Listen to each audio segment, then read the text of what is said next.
Assalamualaikum warahmatullahi wabarakatuh.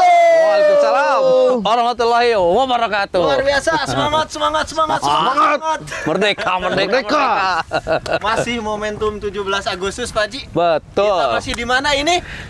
UIN. Kulkas maksudnya. Oke. Kita masih di mana, Pak Ji? Kulkas. Kuliah Ringkas. Satu-satunya kuliah yang gak bikin boring, gak usah ngontrak SKS dan Bayar UKT. Tapi meskipun ringkas, insya Allah berkelas dan berkualitas. Kualitas karena kulkas, Pak. Ngademin topik-topik panas bukan pakai nafsu tapi pakai ilmu. Ilmu atas bimbingan Wahyu. Kulkas Ngadem yuk. Oke, luar biasa. Masih momentum 17 Agustus, kita harus semangat, Pak Haji. Oke. Kemarin kita berbicara tentang model-model superhero, ya. Bagaimana, Ki? Sudah ditumbuhkan model superhero seperti apa di dalam diri kamu? Alhamdulillah sudah. Apa? Beban gini. Sudah, tapi tidak meyakinkan, Pak Haji. Modelnya apa? Wonder apa? Wonder Woman. Bukan Wanderer. Dia nggak bakal bisa jadi superhero. Iya. Sebab di rumahnya ada supermom. Badai. Kalau kapal pesiar yang badai. Jangan seperti itu, ya. Kita sekarang ada di mana nih? Oke, di kampus 2 UIN Bandung, Pak. UIN Bandung. Asik banget Asik ya. banget, Pak, kuliah di sini kayaknya. Indah. Kuliah di sinilah di UIN Bandung. Ya, Iya. Ki, pernah kuliah di sini? Pernah. Cuti tapi kok pegang anak cutinya ya? Kenapa itu? Sama kameramen juga sama itu. Kameramen kuliah di S2 KP itu lanjut. Jadi ceritanya cuti. Cuti. waktu itu. Cutinya cuman 2 tahun sekarang. Pak Rektor, saya butuh Pak Rektor. Bolehlah dimasukin lagi gratis. Mata lu. Oke. Masih tema kemerdekaan, Pak Haji. Betul. Dan sekarang tuh tema intinya adalah merdekakeun Mang. Merdekakeun, ya. Harus semangat. Merdekakeun Mang Mon. Oke. Kenapa mengambil topik merdekakeun ini, Pak Haji? Begini. Kita ini merdeka kan sudah sangat tua, 76 tahun ya. 76 tahun. Kita itu merdeka. Kalau orang mah sudah aki-aki banget. Pak Haji bukan lah ya. Tapi masih banyak Ki di antara kita yang hidupnya masih terjajah. Wah, banyak tuh, Pak. Ada yang atau terjajah oleh orang lain. Yang ironi mah ada yang terjajah dan dijajah oleh dirinya sendiri. Diri sendiri. Iya, kita ini punya tanah air Indonesia, tapi tanah kita ngontrak, air kita beli. Betul. Rasakan sini. betul. Masih ngontrak? Masih. Ngontrak? Oh, enggak, tapi ngontrak di orang tua, Pak. Orang tua. Oh, tahu kan. Numpang. Itu disebutnya kalau dalam ilmu kalam kodim. Kolot di mitoha. Sama kan, sama. Udah diam. Negara begini, Ki, negara kita ini kan seperti hamparan Zamrud Khatulistiwa. Begitu sangat indah. Sampai Kus Plus kan bikin lagu. Orang bilang tanah kita tanah surga, tongkat kayu dan batu jadi tanaman, pohon singkong tancepkeun jadi negeri kita ini. Tetapi ironi di kita ini masih banyak orang yang miskin. Iya, betul. Miskin.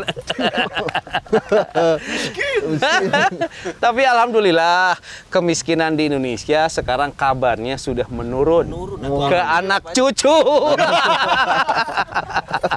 Menurunnya ke anak Menurun bagus ke anak cucu. Karena Ya Allah. Oke, nah gini sekarang saya ingin ngebahas apa sih hakikat kemerdekaan. Apa hakikat kemerdekaan? Tapi menurut orang-orang yang saya sukai. Oh, gitu ya. Oke, gimana orang yang Tokoh-tokoh yang Pak Haji tokoh sukai, yang ya? saya kagumi ngomong kemerdekaan, gitu, friend. Oke. Mana, Ki? ada nih, Pak, ada siapa aja sih tokoh-tokoh yang Bapak kagumi selain itu Rangga Sasana? Padahal orang nggak semua orang Brebes. Orang Brebes. Bukan orang Sunda. Dari Sunda Empire. Anda itu ya, tapi orang Sunda asli merasa tersinggung. Tapi saya kagum sama dia punya delusi keagungan ya. Delusi keagungan. Wah, luar biasa ketika Rangga. bicara. Yoi. Respect. Oke, jadi tokoh yang saya kagumi itu satu Nelson Mandela. Oh, iya. Yang kedua Buya Hamka. Buya Hamka. Buya Hamka. Ya, kalau sekarang Buya Yahya. Buya ya. Yahya. Ya, tapi kita ingin ngomong Buya Hamka. Yang ketiga, tokoh yang saya kagumi Agim. Agim. Subhanallah, Masya Allah. Saya kagum ke Agim bukan karena poligaminya, bukan. Dari dulu sebelum poligami saya udah sangat kagum. Kenapa Pak nggak ngikutin poligami? Belum siap. Belum siap apa? Dicakar. Belum siap dicakar ya. Oke. Kan hanya dicakar di Cudang Cuki nanti. Oke. Tokoh keempat yang saya suka itu adalah Ki Hajar Dewantara. Ki Hajar Dewantara. Jadi bagi saya superhero itu satu Nelson Mandela, superhero itu yang kedua adalah Buya Hamka, tiga Agim, yang keempat adalah Ki Hajar Dewantara. Mohon maaf, saya tidak suka sama Superman, tidak suka sama Batman, tidak suka sama Iron Man, pada Aquaman atau Catwoman. Kenapa Pak? Satu, saya nggak suka sama Superman, nggak mau diajak berjuang di Indonesia. Katanya takut kena undang-undang pornografi. Sebabnya di luar. Di luar. Kalau di dalam Suparman. Kemudian yang kedua Batman nggak mau diajak bekerja keras di Indonesia. Kenapa? Karena khawatir Batmobilnya kena pajak mahal. Terus Iron Man nggak mau di Indonesia, takut sama orang Madura. Di kilo besina. Yang keempat juga Aquaman saya nggak suka. Kenapa kamu kerja di Indonesia kata dia? Karena laut Indonesia sudah banyak polusi. Nanti gatal-gatal badan dia. Iya. Dan yang kelima saya nggak suka Catwoman. Kenapa? Ketika diajak di Indonesia, sieun sama lagu Kucing Garong katanya. Cari aja. Disebut Kucing Garong. Jadi Pak Jang ini apa namanya mengidolakan 4 tokoh tadi ya. 4 tokoh yang Pertama Nelson Mandela, kemudian Agim, Buya Hamka, dan satu lagi Ki Hajar Dewantara. Ki Hajar Dewantara. Sekarang Pak Haji, Ya. yang pertama Pak Haji tuh saya suka banyak nih ya. Saya lihat di rumahnya buku Nelson Mandela. Adakah petuah Pak Haji yang disampaikan oleh tokoh berkulit hitam itu Pak Haji? Oke. Dari sekian banyak literasi yang saya baca tentang Nelson Mandela, ada satu yang saya kutip. Kata dia, perjuangan kita untuk meraih kemerdekaan dan keadilan merupakan usaha kolektif. Kolektif. Oke, meraih kemerdekaan, meraih keadilan, itu bukan usaha individu, tapi itu usaha kolektif. Persis seperti tayangan kulkas, bukan usaha individu, itu adalah usaha kolektif. Berjamaah gitu. Karena itu, melalui statement ini, Mandela ingin mengatakan kepada kita, tidak ada kemerdekaan tanpa kebersamaan. Maka jagalah kemerdekaan yang sudah kita raih 76 tahun ini dengan menjaga kebersamaan. Jangan bercerai-berai gitu. Kenapa? Sebab kan kata Rasulullah, yadullahi ma'al jamaah. Tangan Allah itu menyertai orang yang menjaga kebersamaan. Kebersamaan ya. Tangan Allah itu artinya bisa rahmat, bisa kekuasaan. Ya, bahkan begini, kata dalam salah satu keterangan disebutkan, kata Rasulullah bahwa wal jama'atu rahmatun. Menjaga kebersamaan itu akan mendatangkan rahmat. Rahmat itu kasih sayang. Rahmat itu pertolongan dari Allah. Gitu. Wal furqatu adabun. Dan bercerai-berai itu adalah mendatangkan laknat dan adab Allah. Jadi yang paling berat di kemerdekaan ini adalah bagaimana kita bisa menjaga kebersamaan di antara kita. Maka ada quote dari tukang jahit bendera, Bren. Kata tukang jahit bendera begini, jadilah seperti jarum, meski terasa menyakitkan tetapi menyatukan. Janganlah jadi seperti gunting, meskipun dia jalan lurus tapi dia memisahkan. Sakit kalau buat TikTok gitu. Quote of the day ya. Cek tukang bendera. Iya. Harus seperti jarum aja. Walaupun menyilang tapi menyatukan. Menyatukan. Ya. Menyakitkan telah ditusuk-tusuk jarum tapi menyatukan. Digunting lurus gitu, meskipun lurus tapi memisahkan. Itu sangat dalam konteks menjaga kebersamaan sangat berbahaya. Karena itu menurut saya sekarang stop segala apa yang bisa memecah belah. Apa yang bisa memecah belah bangsa kita hari ini? Banyak ya. Buzzer Pak, buzzer. Buzzer misalnya bisa memecah belah. Apalagi? Konspirasi. Oke. Atau misalnya oposisi biner yang cebong kampret, terbelah, yang kayak gitu. Stop lah ya. Ya, tidak ada terong, tidak ada karet lah ya, tidak ada kerong, tidak ada karet, tidak ada cebong, tidak ada kampret lah sekarang. Kita kembalikan cebong ke tempatnya. Ke tempatnya. Kampret juga kembalikan ke tempatnya gitu. Jangan dibawa ke habitat kita. Nah itu kemerdekaan sekarang. Ingat kan, bersatu kita teguh. Bercerai kita kawin lagi. Ulah. Bercerai kita runtuh. Jadi ingat, berakit-rakit ke hulu, berenang-renang ke tepian. Bersakit-sakit ke ngajuru, bersenang-senang ke ngadian. Adi. Sudah dulu lah, jangan dulu adian. Pusing ya. Pusing. Nyesel. Susah syuting. Oke Pak, selanjutnya kalau kita tadi berbicara tentang tokoh Nelson Mandela Pak ya. Nah sekarang kita pengen tahu nih dari nasional kita nih, Ki Hajar Dewantara Pak. Buya Hamka dulu. Boleh. Buya Hamka dulu Pak. Buya Hamka itu Hayati, guys. Tenggelamnya kapal Panderwik. Oh, asik gitu. Buya Hamka. Asik di bawah lindungan Ka'bah apa sih? Di bawah bendera Ka'bah. Oke, apapun. Di bawah naungan Ka'bah. Pepita. Oke, asik Buya Hamka. Dari sekian literatur yang saya kaji tentang Buya Hamka, ada kutipan tentang kemerdekaan kata beliau. Kata beliau begini, kemerdekaan suatu negara. Jadi kemerdekaan suatu bangsa itu dijamin teguh berdiri apabila berpangkal pada kemerdekaan jiwa. Gitu. Buya Hamka seolah ingin mengatakan, bila bangsa ini ingin merdeka sepenuhnya, maka merdekakanlah jiwa seluruh rakyat Indonesia. Itu gimana Pak? Jiwanya harus dimerdekakan. Maka siapa Wage Rudolf Supratman saat dengan tinta emasnya menggoreskan tentang lagu kebangsaan? Ya, betul Pak. Itu gimana bunyinya? Bangunlah jiwanya, bangunlah badannya untuk Indonesia Raya. Yang dibangun pertama kali apa? Jiwanya. Jiwa kamu sudah merdeka belum? Seperti kopi sejiwa. Udah Pak. Insyaallah. Jiwa kamu sudah merdeka belum? Diam. Jiwa aja semangat. Oke. Jadi karena itulah waspadalah terhadap hal-hal yang bisa membuat jiwa kita terjajah. Gitu. Nah itu, friend. Berikutnya Pak Haji, kenapa jiwa seseorang itu bisa terjajah? Oke, ini harus waspada. Jadi jangan sampai jiwa kita ini bisa terjajah. Kenapa jiwa seseorang bisa terjajah? Banyak sekali jawabannya. Salah satu sudut yang ingin saya pakai adalah sudut ilmu tasawuf. Kata ilmu tasawuf, manakala anasir syaitonia mengelola dan mengendalikan diri kita sepenuhnya, maka sepanjang itu pula kita tidak punya kemerdekaan. Anasir syaitonia. Anasir setan mengelola dada kita, mengelola jiwa kita, sampai kapanpun kita tidak pernah punya kemerdekaan. Jiwa kita akan terjajah. Dan di antara bentuk perilaku lahir yang lahir dari keterjajahan jiwa, ada yang pertama disebut dengan ajzi. Ajzi itu apa? Artinya hilangnya kekuatan untuk berbuat baik. Ada nggak orang rek berbuat baik leles? Ada Pak. Ada ya? Ada. Kamu mau sholat pernah lemes nggak? Iya. Aji itu namanya. Mau baca Quran lemes nggak?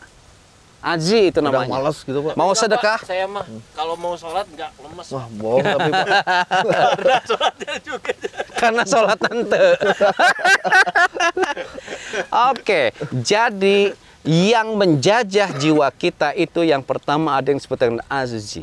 Azzi itu artinya hilangnya kekuatan kita untuk berbuat baik. Yang kedua, wal kasali.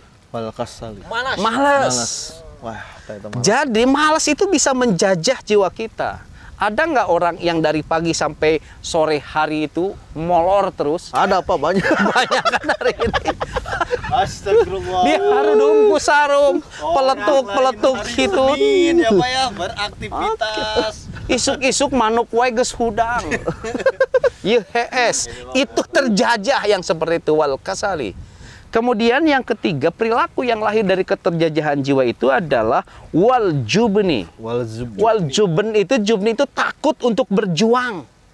Jadi ketika dikasih tantangan teh ku meok memeh dipacok. Jadi kalah sebelum berperang. Kalah sebelum bertanding. Sok Jika kurupuk. Iya. Tekaup keanginan seetik lulus. Iya. Oh, itu terjajah orang yang seperti itu. Wal jubni, jadi takut untuk berjuang. Epes meer, kumeok memeh dipacok. Itu hati-hati, tidak merdeka orang yang seperti itu. Gitu, dikasih tantangan untuk berbisnis dengan mertua, merungkut. Gitu. Dikasih misalnya peluang untuk berdikari dengan dimodali, merungkut. Itu orang seperti itu adalah orang yang tidak merdeka. Kemudian berikutnya wal haromi, pakai H gede, wal haromi. Awal haromi itu adalah abadi dalam kejelekan atau juga disebut masa tua yang jelek. Jadi beki kolotnya lain husnul khotimah tapi suil khotimah. Nah, ini orang yang tidak merdeka. Sejatinya kan semakin tua kita semakin tambah berkualitas. Semakin tambah berkualitas. Makin matang. Matang. Ini geus tua kan lagi beki maksiat gitu. Semakin tua semakin edan. Tidak produktif. Bedegong berenya. Kolot bedegong kan kalau. Kolot bedegong nih. Kemudian berikutnya wal bukhli, kikir. Pedit gitu. Bahil. Karena itu Rasulullah SAW ngajari doa pada kita supaya kita menjadi pribadi yang merdeka.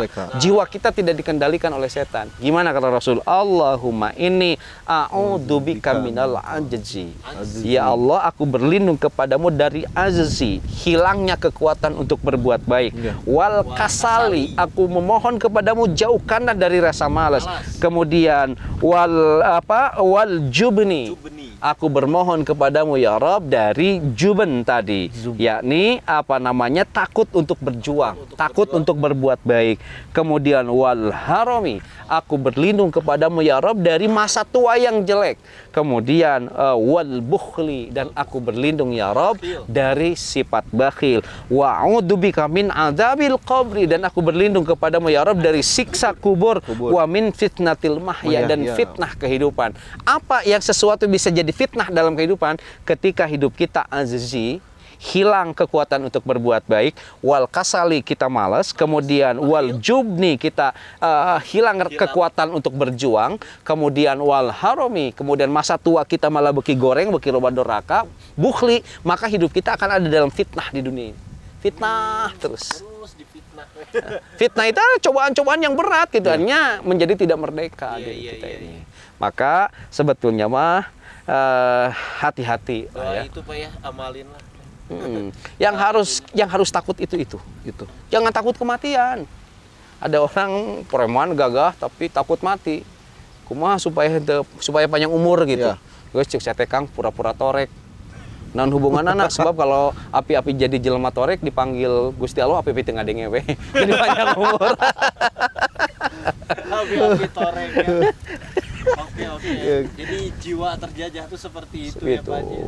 Jadi tidak progres, bakhil, tidak mau berjuang, kikir ya. Gitu. Nah, selanjutnya Pak, tadi berbicara tentang penjajahan. Nah, tokoh selanjutnya itu ada Agim, Pak. Nah, gimana Pak? Hakikat. Oke, adem kalau denger Agim ya, tapi teman-teman, sahabat AA yang ada di rumah. Sudahlah kita mah. Asik ya. Adanya tuh ya Allah. Retorika Agim sudah saya kupas ya, itu menarik banget. Gini kata Agim. Kemerdekaan hakiki pertama, kata Agim itu adalah ketika kita tidak diperbudak hasrat ingin dipuji. Ingin dipuji, Pak. Sekali lagi, kemerdekaan hakiki adalah ketika kita tidak diperbudak oleh hasrat ingin dipuji. Kenapa? Sebab pujian itu seperti parfum. Boleh dicium tapi tidak boleh diminum. Ujian. Pujian itu bisa jadi ujian. Namun terus hidup kita hayang dipuji, pupujian, mun pupujian nanti kita tidak merdeka hidup ini. Aya kan jelema nu hayang dipuji terus. Ya Allah. Kalau dipuji mah kan ngalir. Meni saya pisan ya kamera rokok.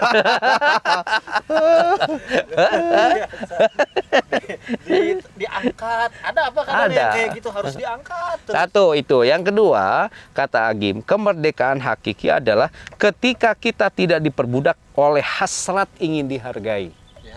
Ada hasrat kita ingin dihargai. Sebab banyak fakta, karena ingin dihargai, banyak orang yang menjual murah harga dirinya. Ya, betul, Pak. Banyak nggak orang yang menjual murah harga dirinya karena ingin dihargai? Banyak. Banyak.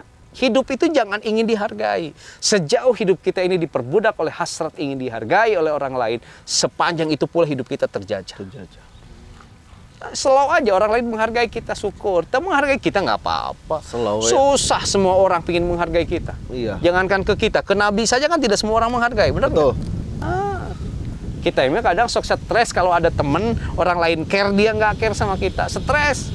Nggak bisa. Semua orang suka sama kita, gitu. Lalu yang ketiga. Nih, kemerdekaan hakiki kata Agim, ketika kita diperbudak oleh hasrat ingin dihormati. Ada yang ingin dihargai, ada yang ingin dihormati. Nah, sebab banyak fakta, karena ingin dihormati, banyak orang yang menggadai kehormatannya dengan murah. Ada nggak orang jual kehormatan? Banyak, karena ingin dihormati. Kalau kita ingin dihormati, tidak lantas dengan serentak-sontak kita harus menggadaikan kehormatan kita dengan harga murah pada orang lain. Nah, sejauh kita ingin dihormati oleh orang lain, sejauh itu pula kata Agim, kita ini tidak merdeka. Kemudian berikutnya, kemerdekaan hakiki adalah ketika kita tidak diperbudak oleh hasrat ingin dibalas budi. Kita bikin kebaikan pada orang lain, tapi ingin dibalas budi baik kita oleh orang lain. Sepanjang itu kita tidak akan merdeka. Sebab ketika kita berbuat baik lalu kita ingin dibalas budi kebaikan kita oleh orang lain, maka kita akan kehilangan kesempatan untuk berbuat baik kembali. Itu. Maka yang menarik lagi bahwa kata Agim itu diselawukeun lah. Enjoy aja. Jangan ingin dipuji, jangan ingin dihormati, jangan ingin dihargai, jangan ingin dibalas budi. Bening banget. Bening banget. Kalau dengar-dengar kata-kata Agim, apalagi poin-poin barusan tuh, jadi benar kita tuh hirup mah udahlah selaukan aja, gak usah pengen dipuji, gak usah pengen dihargai, dan susah mengatur pendapat orang tentang kita ya Pak Haji. Iya. Yang penting kita berbuat baik aja. Berbuat baik. Baik aja. Ada lagi gak quotes yang menarik Pak Haji dari Agim? Dari Agim ini, yang menarik kata beliau, kemerdekaan itu hanyalah milik orang-orang ikhlas. Sejauh kita tidak pernah ikhlas, nggak akan pernah merdeka.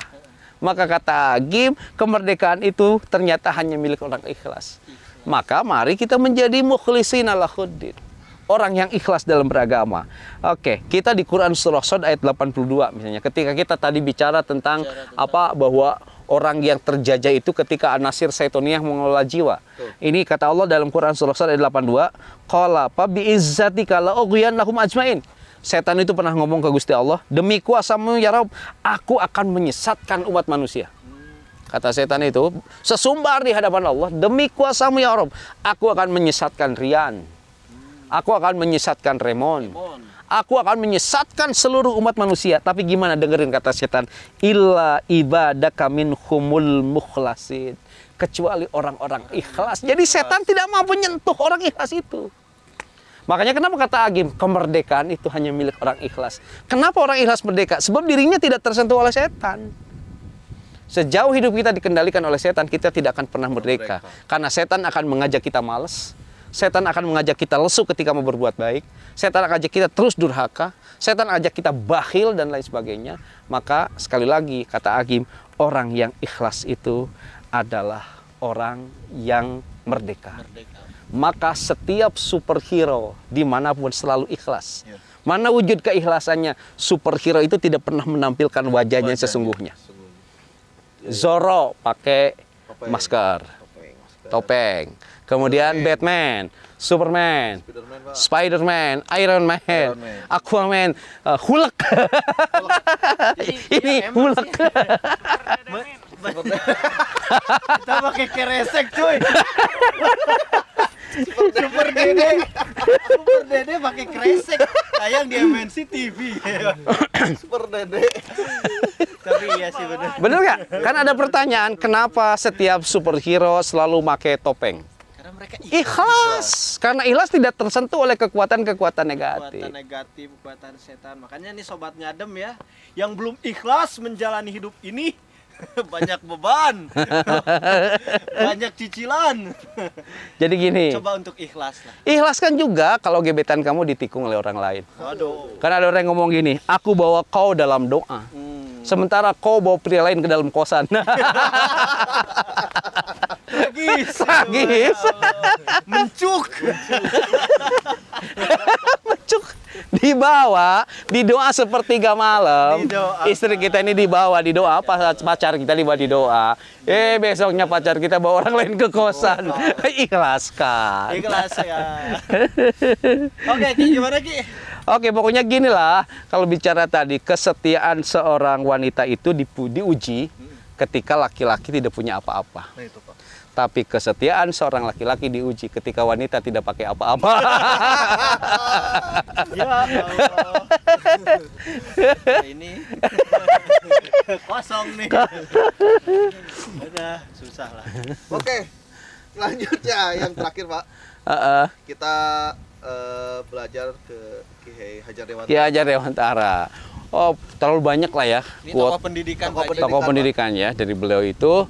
Satu, begini kata beliau. Di mana ada kemerdekaan, di situ ada disiplin. Itu saja. Disiplin, ya. Maaf, melalui statement ini Ki Hajar Dewantara seolah ingin berkata pada kita bahwa kemerdekaan yang sudah capek kita raih sepanjang 76 tahun ini akan direbut oleh orang lain ketika hidup kita tidak disiplin. Banyak Pak. Sekarang. Sudah disiplin dengan waktu? Belum Pak. Kalau janjian jam 7 datang jam berapa? Tahan 8. Ini perusak kemerdekaan. Emang sulit mengatur orang disiplin itu. Sulit. Sebuah perusahaan apapun gitu. Sulit. Dan ternyata permasalahan sumber daya manusia di negeri kita itu semuanya hasil banyak riset ilmiah itu menunjukkan hilangnya disiplin. Jadi ketika kita kehilangan kedisiplinan dalam diri kita, akan hilang kemerdekaan dari diri kita. Karena kata Ki Hajar Dewantara, kemerdekaan itu hanya milik orang-orang yang disiplin. Ya, Pak. Betul, Pak. Mulailah sekarang disiplin. Siap, insya Allah. Makanya kan kenapa dalam Islam itu tahap pendidikan anak itu. Yang pertama ada 0 sampai 6 tahun yang disebut dengan fase la'ibuhum. Fase bermain. Jadi 0 sampai 6 tahun itu anak harus diajak main. Masing-masing kan punya anak ya. Sampai 6 tahun diajak main gitu ya. Kemudian dari 6 sampai 15 tahun itu namanya fase ad-dibuhum. Ad-dibuhum itu fase apa namanya? Pendidikan budi pekerti. Kalau 0 sampai 6 tahun anak kita harus diposisikan sebagai raja. Raja ya. Dulu yang ngomong anak raja, padahal bapaknya kameramen. Tukang kabel PA. Oke, 6 sampai 15 tahun ada ad-dibuhum. Itu harus dijadikan anak kita itu seperti tentara. Disiplin. Disiplin, Pak ya. Tidak sholat, pukul. Tidak ngaji, marahi. Supaya disiplin. Gitu. Sebab hilang kedisiplinan sekali lagi akan hilang kemerdekaan dari siapapun. Jadi pesan kemerdekaan bagi saya dari Ki Hajar Dewantara untuk kawan-kawan, sobat ngadem semuanya, dimanapun, kapanpun kalian berada, disiplin. Disiplin. Kuliah jam 7, masuk jam 7. Jam 7 ya. Gitu. Kemudian meeting jam 9, jam 9. Gitu. Janji dengan orang lain, penuhi janji itu. Sebab ketika kita tidak disiplin, hilang kemerdekaan kita. Jadi tanggung jawab berat kita menjaga kemerdekaan adalah membangun kedisiplinan. Membangun kedisiplinan. Luar biasa Pak Haji. Banyak gedung roboh ya, jembatan tidak kuat roboh karena kurangnya disiplin. Itu Pak Haji. Bahkan Indonesia hampir roboh juga. Ini kurangnya disiplin nih. Ya, mental negara kita juga kenapa banyak muncul koruptor karena hilang kedisiplinan. Termasuk olahraga kita tidak banyak berkembang ya. Iya. Sepak bola lain disiplin waktu. Disiplin waktu, disiplin berlatih. Dijaga. Kalau kita lar gorengan. Janganlah. Oke, di satu sisi kita ingin sukses, di sisi lain tidak punya kedisiplinan. Akhirnya untuk kesuksesan kita suka punya spirit instan. Hayang. Makanya karena spirit instan, mau main bola di dunia profesional bukan karena kalian tapi beli kan banyak. Oke, akhirnya kita ingin punya kedudukan bukan berjuang tapi korupsi. Meskipun katanya korupsi itu rada mirip dengan corona. Untuk cara pemberantasannya ada dua. 1, tutup mulut, 2, cuci tangan. TikTok itu gitu luar biasa buat TikTok. Dan kan hukum minta dikasihani. Oke. Sobat Ngadem semua, di momen kemerdekaan ini semoga kita semua bisa ya menerapkan dan jiwa kita merdeka Pak Haji ya. Dan menerapkan apa yang dikatakan tadi oleh tokoh-tokoh seperti Ki Hajar Dewantara, Agim, kemudian Nelson Mandela dan Buya Hamka. Luar biasa. Gimana? Intinya buat teman-teman tetap disiplin, jaga waktu, terus tetap jangan apa? Jangan malas ya. Jangan malas. Lah. Merdekakan jiwa kita dari rasa malas. Merdekakan jiwa kita dari takut untuk berbuat kebaikan. Merdekakan jiwa kita dengan mengurangi dosa-dosa kita. Dan merdekakan jiwa kita dari bakhil, kehilangan. Juga dari ikhlaskan Pak Haji ya. Merdeka dari istri. Oke, harus merdeka juga dari istri. Kan ada kalau hidup kita takut sama istri, maka jomblo adalah alternatif untuk merdeka. Oke, insya Allah lah istri kita ngerti semuanya ya. Gitu. Oke, sebab setiap istri diciptakan untuk mendampingi suami. Kadang dalam proses pendampingan itu istri harus ngerem. Suami supaya disiplin harus punya istri. Gitu ya. Betul. Luar biasa. Itu ya Sobat Ngadem semua. Cara ready. Juga tertekan. Oke. Jawaban kali ini bagaimana? Jangan dianggap yang paling benar. Kalau ada pertanyaan, tanyakan pada narasumber yang lain. Saya hanya mutip quote tentang kemerdekaan dari tokoh-tokoh yang saya kagumi. Saya yakin Sobat Ngadem semua punya tokoh-tokoh yang bicara tentang kemerdekaan yang dikagumi oleh masing-masing. Jangan lupa juga like, comment, subscribe, dan bagikan video ini jika teman-teman suka video ini ya. Kita ada di Kulkas, kuliah ringkas. Satu-satunya kuliah yang gak bikin boring, gak usah mengurangi SKS dan bayar UKT. Tapi meskipun ringkas Ki, insya Allah berkualitas Pak dan berkelas. Ya, karena Kulkas ngadepin topik-topik panas bukan pakai nafsu tapi pakai ilmu atas bimbingan. Wahyu Kulkas ngadem yuk. Assalamualaikum warahmatullahi wabarakatuh. Merdeka. Merdeka.